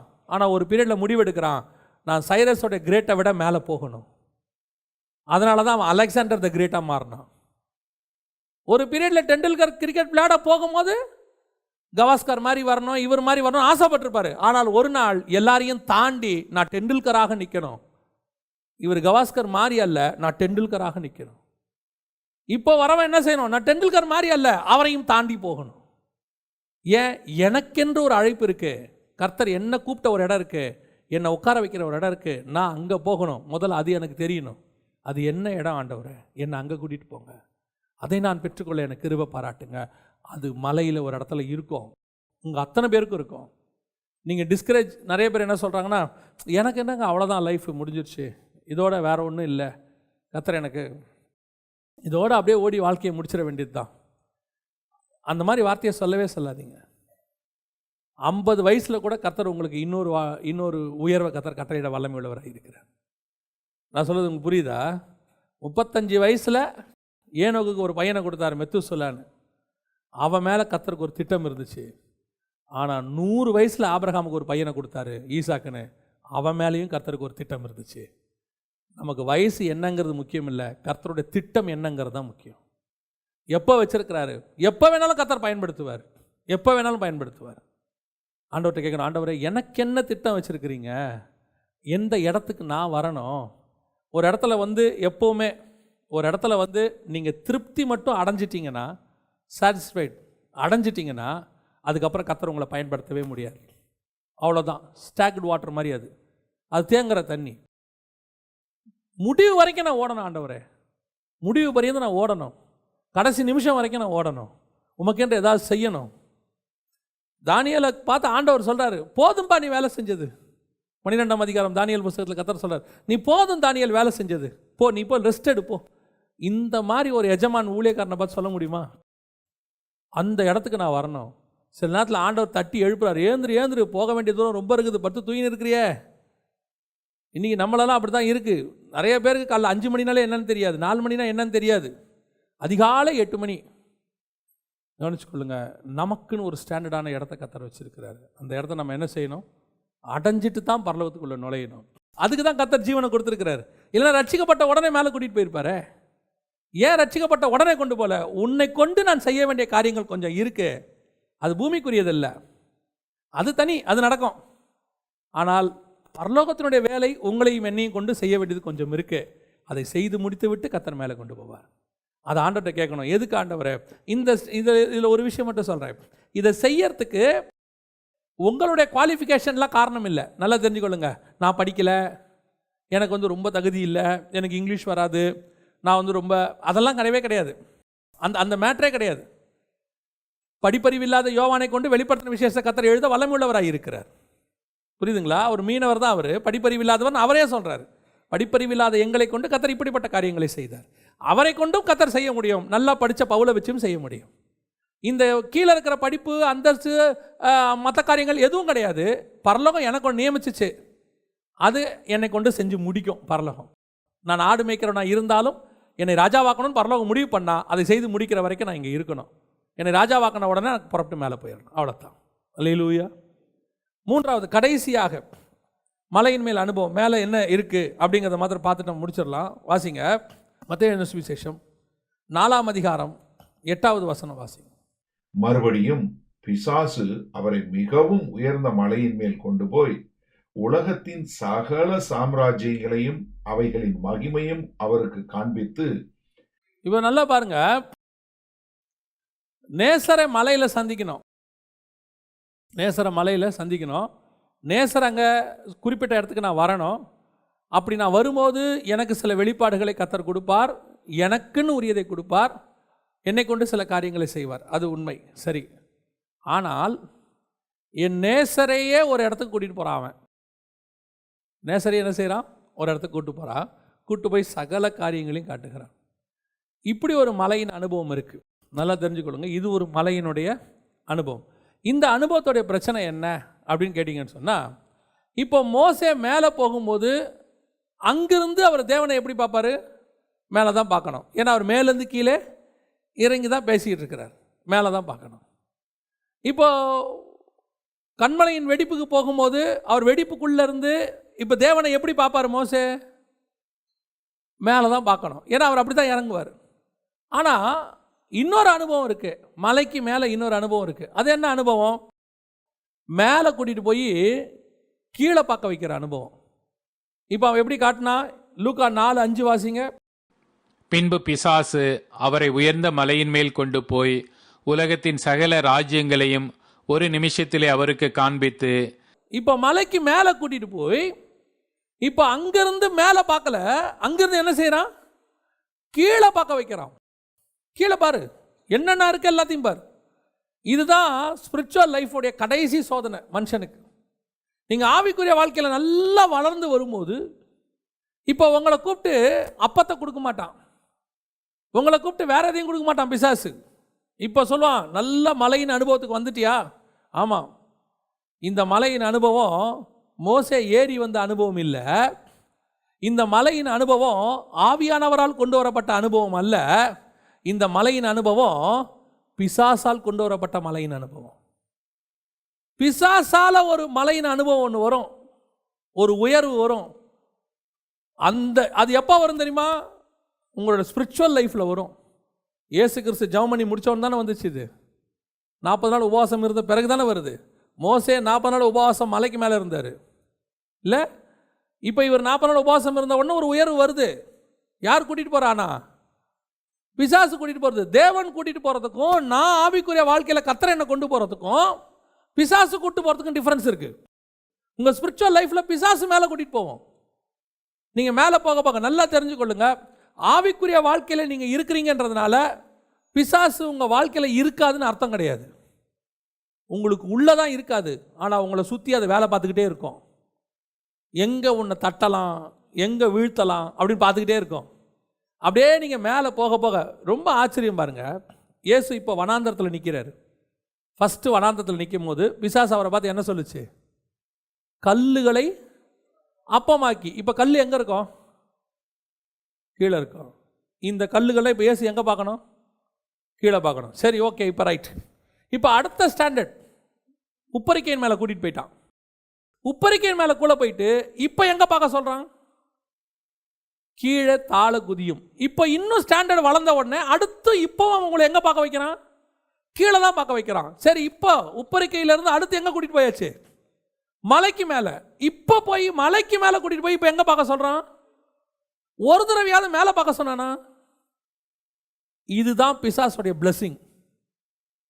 மேலான காரியத்தை பார்க்க வைக்கிறது கர்த்தருடைய வேலை, கீழே பார்க்க வைக்கிறது பிசாசுடைய வேலை. எது பிசாசால் கொடுக்கப்படுது, எது தேவனால் கொடுக்கப்படுறதுங்கிறத ரொம்ப ஈஸியாக நீங்கள் தெரிஞ்சுக்கலாம். நான் சொல்றது உங்களுக்கு புரியுதா? அப்போ கீழே உரியதை கர்த்தர் கொடுக்க மாட்டாரா? கர்த்தர் உன்னை மேலே தான் பார்க்க சொல்வார், கீழேக்குரியதை அவர் தருவார் உனக்கு. ஆனால் பிசாசு கீழே இருக்கிறத பார்க்க சொல்லுவான், மேலே இருக்கிறத தரமாட்டான். 23ஆம் சங்கீதத்தை நான் படிக்கும்போது ஒருத்தர் எனக்கு சொல்லி கொடுத்தார் அழகா. கர்த்தர் என்ன செய்கிறாரு, அந்த சங்கீதம் ஆரம்பிக்கும் போது, கர்த்தர் என் மேய்ப்பராய் இருக்கிறார், நான் தாழ்ச்சி அடையேன், அவர் என்னை புல்லுள்ள இடங்களில் மேய்த்து. அவர் என்ன செய்கிறாரு? புல்லுள்ள இடத்துக்கு மேய்க்கிறாரு. நான் அதுக்கு மேய்ஞ்சிக்கிட்டே போகிறேன். ஆனால் சங்கீதம் எப்படி முடியுது தெரியுமா? என் ஜீவனுள்ள நாளெல்லாம் நன்மையும் கிருபையும் என்னை தொடரும். அவர் சொல்கிற ரூட்டில் நான் போய்கிட்டே இருப்பேன், நன்மையும் கிருபையும் என் பின்னாடி வந்துக்கிட்டே இருக்கும். அவ்வளோதான். முன்னாடி அவர் போகிறாரு, நன்மை கிருபை பின்னாடி வருது, நடுவில் நான் இருக்கிறேன். அவ்வளோதான், கதை முடிஞ்சு. ஆனால் இப்போ என்ன நடக்குது பாருங்கள், நல்லா கவனிச்சு பாருங்கள். நன்மை கிருபை எங்கே இருக்குதோ அதை பாருன்னு பிசாசு சொல்கிறான். பாரு, இந்த பழம் நன்மை தீமை அறியத்தக்க கனி, இதை சாப்பிடு. பாரு, கீழே பாரு, உன்னை தாழ குனிஞ்சால் தூதர்கள் தாங்குவாங்க. கீழே பாரு, மலைக்கு மேலே இல்லை, இன்னும் கொஞ்சம் நான் வளர்ந்துட்டேன்டா, இப்போல்லாம் என்னை ஏமாற்ற முடியாது, மலைக்கு மேலே தானே போயிட்டேன். ஆமாம், இப்போ கீழே பாரு, உலகத்தினுடைய சகல மகிமையும் உனக்கு இருக்கு பாரு. என்ன யோசித்து பாருங்க, உலகத்தினுடைய சகல மகிமையும் அதன் ராஜ்யங்களையும் என்ன செய்கிறானா ஒரு நிமிஷத்தில் காட்டி. இன்னைக்கு நமக்கு அமெரிக்காவில் வேலை கிடைக்கிது, H1 விசானாலே அவங்களுக்கு எப்படி இருக்கு? அப்போ அமெரிக்காவில் வேலையா? அமெரிக்கா போனாலும் வேலை பார்க்கணும்ல, 8 மணி நேரம் 10 மணி நேரம் வேலை பார்க்கணும்ல. அதுவும் அந்த அவங்க கூட்டு போகிற கான்ட்ராக்ட் முடிஞ்சிருச்சுன்னா அடுத்து வேலை கிடைக்காது. நம்ம ஊர்லேயாவது ஒரு வேலையை ஆரம்பித்தோம்னா 58 வயசு வரைக்கும் அதையே செய்யலாம், ரொட்டீனாக மிஷின் மாதிரி. இல்லை, நமக்கு ஒரு ரொட்டீன். பஸ்ஸு முதல் கொண்டு பழக்கமாயிரும். 9:05க்கு 23C வரும். அப்படி ஒரு பழக்கம் ஆயிரும், அவ்வளோதான். அது வந்துடும். அப்புறம் 11 மணிக்கு டீ, 12:30 மணிக்கு லஞ்சு, 3:30 மணிக்கு ஒரு டீ, அப்புறம் 5:30 மணிக்கு முடிஞ்சிச்சு. திருப்பி 5:45க்கு ஒரு பஸ் வரும். ஏறினோம்னா 6:30 மணிக்கு வீடு, வந்தோம்னா பாத்திரம் வளர்க்கும், துணி துவச்சு. இது ஒரு ரொட்டீன் லைஃப் 58 வரைக்கும். இல்லை, அமெரிக்காவில் உங்களுக்கு அப்படி பழக்கமே இல்லை. ஒரு கான்ட்ராக்ட் முடிஞ்சிச்சுன்னா அடுத்த கான்ட்ராக்ட்டுக்கு வெயிட் பண்ணணும். வேலையே இல்லாமல் கூட நிறைய பேர் வெயிட் பண்ணிட்டு இருக்கிறாங்க. எப்படியாவது ஒரு வேலை கிடைக்குமான்னு வெயிட் பண்ணுறாங்க. அது வரைக்கும் கர்த்தர் நமக்கு கிருபையாக நமக்கு அப்படி நீங்கள் கொடுத்து வச்சிருக்கிறாரு. கவர்மெண்ட்டுக்குள்ளே போயிட்டோம்னா தான் கஷ்டம், போகிற வரைக்கும் தான் கஷ்டம். உள்ளே போயிட்டோம், கழுத்தை பிடிச்சி தள்ளுற வரைக்கும் வெளியே வர மாட்டோம். சட்டப்படி அனுப்பவும் முடியாது. இதுக்கே நமக்கு இவ்வளவு பெருமை இருக்குது, கவர்மெண்ட் வேலை. இதையே நம்ம இவ்வளோ மகிமையாக நினைக்கிறோமே. மலைக்கு மேலே நிறுத்தி ஏசுநாதருக்கு என்ன காட்டுறான்? உலகத்தினுடைய சகல மகிமை, பாபிலோனுடைய ஆசீர்வாதங்கள், லீபனானுடைய கேதுரு மரங்கள், அப்புறம் இந்தியாவில் இருக்கக்கூடியதான எல்லா ஆசீர்வாதம், தங்கம் வெள்ளி பொண்ணு அத்தனையும் காட்டுறான் பாருங்க. என்னென்ன இருக்கோ எவ்ரிதிங் எல்லாத்தையும் காட்டுறான். ஆனால் இயேசுக்கு தெரியும், நீ காட்டுற அத்தனையுமே என் காலுக்கு கீழே தானப்பா இருக்கு, ஒன்று கூட என் தலைக்கு மேலே இல்லையே. அத்தனையும் எங்கே தான் இருக்குது? என் காலுக்கு கீழே இருக்குது. ஆனால் ஆபிரகாமை கூப்பிட்டு என் ஆண்டவர் சொன்னபோது, வானத்தை அண்ணாந்து பார், உன் சந்ததி வானத்தின் நட்சத்திரத்தை போல இருக்கும். கீழே பார்க்க வைக்கிற ஆண்டவர் என் ஆண்டவர் அல்ல, மேலே பார்க்க வைக்கிற ஆண்டவர் என்னுடைய ஆண்டவர். நீ மேலே பாரு, கீழே இருக்கிறது தானாக வரும். அது என்ன, மூச்சு இருக்கிற வரைக்கும் இது வேணும், அவ்வளோதானே. நம்ம மூச்சு இருக்கிற வரைக்கும் ட்ரெஸ்ஸு வேணும், மூச்சு இருக்கிற வரைக்கும் சாப்பாடு வேணும். மூச்சு நின்றுச்சு, ரெண்டு முடிஞ்சிச்சு, அவ்வளோதானே. இருக்கிறதுக்கு கொஞ்சம் சாப்பாடு, ட்ரெஸ்ஸு, அவ்வளோதானே. ஆனால் நித்தியமாக வாழ போகிறதுக்கு மேலே ஒன்று இருக்குது, அது தலைக்கு மேலே இருக்குது. அதை பிசாசால் தரவே முடியாது. அவன் கூட்டு போகிற மலை அப்படிப்பட்ட மலை, பெரிய மலையில் கொண்டு போய் நிற்க வச்சு சொல்லுவான். அதான் நான் சொல்லுவேன், பிசாசு எவ்வளவு உங்களை உயர்த்தினாலும் அதனுடைய முடிவு கீழே தான். சில நேரத்தில் இல்லீகலாக கிடைக்கிற ஆசீர்வாதம், குறுக்கு வழியில் கிடைக்கிற ஆசீர்வாதம், ஒரு நாள் அது உங்களை கீழே தள்ளும். ஆனால் நான் சொல்லுவேன், கர்த்தர் உங்களை படிப்படியாக மேலே கூட்டிகிட்டு போவார். ஒரு நாள் சொல்லுவார், வா மோசே மலைக்கு மேலே வா. ஒரு நாள் சொல்லுவார், நான் உன்னை மலைக்கு மேலே கூட்டிகிட்டு போகிறேன் வா. ஒரு நாள் சொல்லுவார், உன் தலைமயிரை பிடித்து வானத்துக்கு பூமிக்கும் நடுவில் எசேக்கியேலை கூட்டிகிட்டு போவார். ஒரு நாள் வரும், கர்த்தர் என்னை ஆவிக்குள்ளாக்கி பரலோகத்துக்கே கூட்டிகிட்டு போனார் யோவானை. அதுதான் கர்த்தர் கொண்டு வர உயர்வு. அதுதான், அந்த உயர்வு தான் எனக்கு வேணும், அதை தான் நான் வாஞ்சிக்கணும். பிசாசு கொடுக்குற உயர்வை என்ன செய்யக்கூடாது, அக்செப்ட் பண்ணவே கூடாது. தைரியமாக சொல்லுங்கள் வேணான்னு சொல்லுங்கள், தைரியமாக சொல்லுங்கள் வேணான்னு சொல்லுங்கள். ஊழியத்தின் ஆரம்பத்திலையோ அல்லது ஆவிக்குரிய வாழ்க்கையில் ஆரம்பத்தில் இருக்கும் போதோ சில இல்லீகலான காரியங்களை சொல்லி நீ மேலே வரதுக்கு அப்படி செய் இப்படி செய்யும்பா, தைரியமாக சொல்லுங்கள் வேணாயா. நீங்கள் என்ன பிழைக்க தெரியாதவன் இருக்கேன், நான் பிழைக்க தெரியாதவனாகவே இருந்துட்டு போயிடுறேன், அவ்வளோதான் விட்டுரு. கடைசி வரைக்கும் பிழைக்க தெரியாதவனா ஒன்றுமில்லாதவனா இருந்துட்டு செத்தாலும் நல்லது, நீ தவறாய் பணத்தையோ குறுக்கு வழியில் சம்பாரித்து நரகத்துக்கு போவதை பார்க்கிலும், பிசாசினால் கொடுக்கப்படுகிற ஆசீர்வாதத்தை பெறுவதை பார்க்கிலும், அதை பார்க்கிலும் கர்த்தர் கொடுக்கறது கொஞ்சமாக இருந்தாலும் கர்த்தர் உன்னை நித்திய சந்தோஷத்தை கூட வைப்பார். அவன் பார்த்தீங்கன்னா இப்போ நல்ல கோடி கோடியாக சம்பாரிச்சிட்டு கைதிகளோட தூங்கிட்டு இருக்கான். உங்களை என்னையும் கர்த்தர் குடும்பத்தோடு தூங்க வச்சிருக்கிறாரு. கர்த்தரால் கொடுக்குற ஆசீர்வாதம் பார்வைக்கு தான் குறைவாக இருக்கும், ஆனால் அது நித்தியமானது, சந்தோஷமானது. அதுதான் கர்த்தர் உண்டாக்குற மலை. பிசாசு கொடுக்குற மலை அப்படியே பயங்கரமாக இருக்கும். ஓ, நான் சொல்லுவேன், அப்படியே பூம்னு மேலே வரக்கூடாது எப்பவுமே, எங்கேயோ மிஸ்டேக் இருக்குன்னு அர்த்தம். ஒரே நாளில் கண்ணை மூடி கண்ணத்துல ஒரு கோடீஸ்வரன் ஆகிட்டாரு, அப்போ பிரச்சனை இருக்கு. நல்லா உழைக்கிறவன் பாருங்க படிப்படியாக தான் மேலே வருவான். கர்த்தரால் ஆசீர்வதிக்கிறப்பட தாவீதை சாமுவேல் ஆசீர்வதிச்சிட்டாரு, இன்னும் ராஜாவாக இருப்பேன்னு. மறுநாள் காலையில் போய் சேரில் உட்காந்தாரா? இல்லை, அதுக்கு ஒரு காலம் இருந்துச்சு. படிப்படியாக உயர்த்தி பக்குவப்படுத்தி அந்த சேரில் உட்காரும் போது கூட அந்த ராஜாக்குரிய பெருமை வராதபடிக்கு கர்த்தர் செஞ்சுட்டார். ஏன்னா ஓடின ஓட்டம் அப்படி வனாந்தரத்தில். அவனுக்கு தெரியும், இந்த ராஜாவாகிறதுக்கு நான் பட்ட பாடு இருக்குதே, இந்த சேருக்கு நான் பட்ட பாடு இல்லை. ஆமாம் தானே, ராஜாவாகிறதுக்குள்ளே அவன் பட்ட பாடு. யோசேப்பை கொண்டு போய் எகிப்தில் உட்கார வைங்க, அவன் சொல்லுவான், இதுக்கு வர்றதுக்குள்ளே நான் பட்ட பாடு இருக்கு பாரு. குழியில் போட்டு விற்று போட்டு அப்புறம் போர்த்திபார் வீட்டில் போட்டு ஜெயிலில் போட்டு கடைசியில் இதில் உட்காந்துடும். இப்போ போவாங்கடா, சரி ஏதோ உட்கார வச்சுட்டு ஆண்டவர் சோதர ஆண்டவர் பேசல. அவருக்கு நீ உட்கார வைக்கிற இடத்து மேலே உனக்கு பற்றே வராதபடிக்கு பண்ணிடுவார். தேவன் கொண்டு வர மலையின் அனுபவம் வேற, அது படிப்படியாக மேலே வரும். மேலே போன ஆண்டவர் கீழே பாருன்னு சொல்ல மாட்டார், மேலே போன ஆண்டவர் மேலே பாரும்பார். மலையிலே நான் உனக்கு காண்பித்த மாதிரியின்படியே கீழே கட்டுவதற்கு எச்சரிக்கை. என்ன காட்டினீங்க ஆண்டவரே? பரலோகத்தில் இருக்கிற கூடாரத்தினுடைய சாயலை காட்டியிருக்கிறார். கீழே இருக்கிறத காட்டலை, மேலே இருக்கிறத காட்டியிருக்கிறார். அந்த தேவன் நம்முடைய தேவன், நம்மையும் அதே அனுபவத்துக்குள் தான் நடத்த போகிறார். அல்லேலூயா.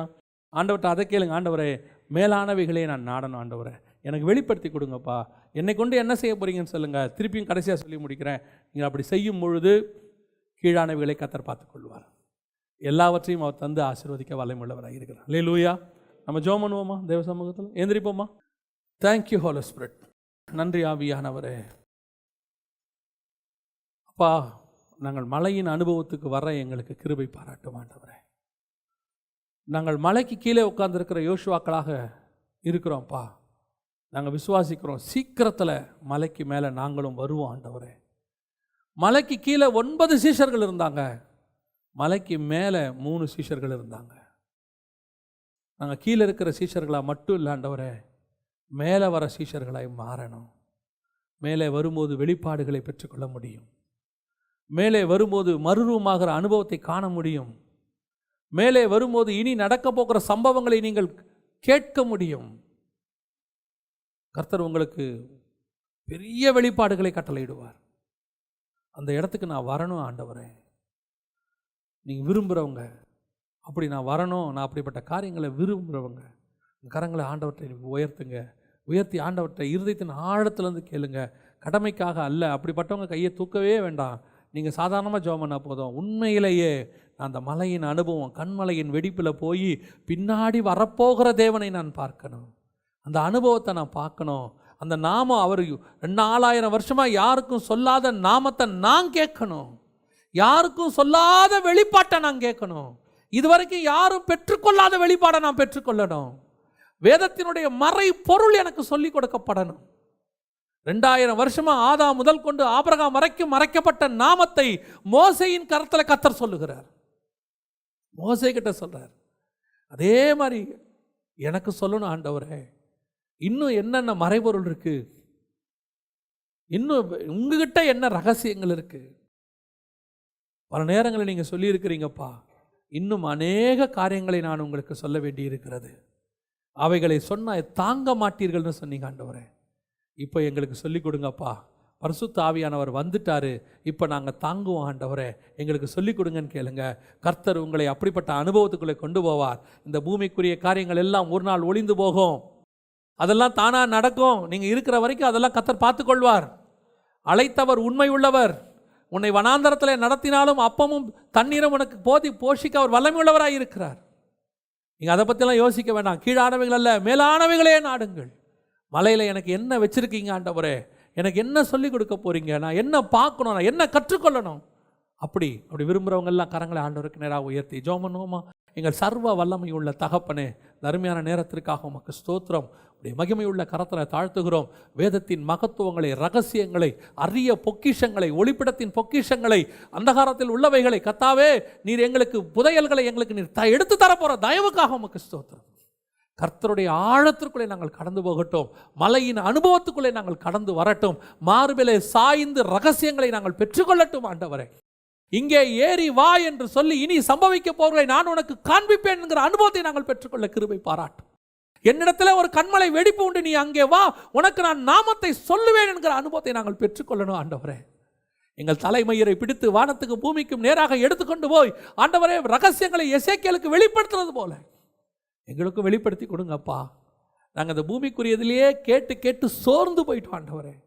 பூமிக்குரிய அறிவியல், பூமிக்குரிய ஜாகிரபி, பூமிக்குரிய ஹிஸ்டரி, இதெல்லாம் கேட்டு கேட்டு நாங்கள் சோர்ந்துட்டோம் ஆண்டவரே. பரலோகத்துக்குரியதை எங்களுக்கு வெளிப்படுத்தி கொடுங்க. மகிமையுள்ள கரத்தில் எங்களை தாழ்த்துகிறோம். நீர் மாத்திரம் மகிமைப்படும். எங்கள் ஆண்டவர் இயேசுவின் நாமத்தில் பிதாவே.